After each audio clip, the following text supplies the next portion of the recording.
గోషామహల్ ఎమ్మెల్యేగా ఇవాళ రాజాసింగ్ ప్రమాణ స్వీకారం చేశారు.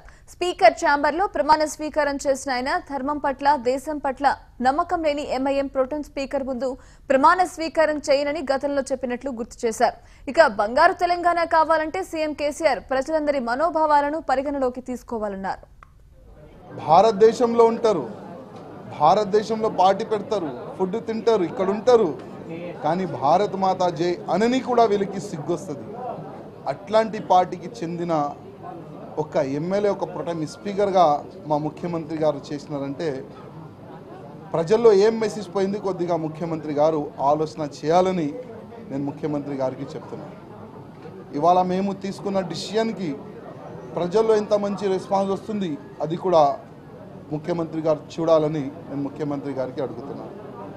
వచ్చే సమయంలో నేను ముఖ్యమంత్రి గారికి మరీ రిక్వెస్ట్ చేస్తున్నా, తెలంగాణ బాగుపడాలి, బంగారు తెలంగాణ కావాలని మీ యొక్క కళ ఉంది. బంగారు తెలంగాణ కావాలంటే ప్రతి ఒక్క కులం, ప్రతి ఒక్క వర్గంకి సరిగ్గా తీసుకొని మీరు ముందుకు నడవాలి. అప్పుడే బంగారు తెలంగాణ అవుతుందని నేను ముఖ్యమంత్రి గారికి చెప్తున్నా.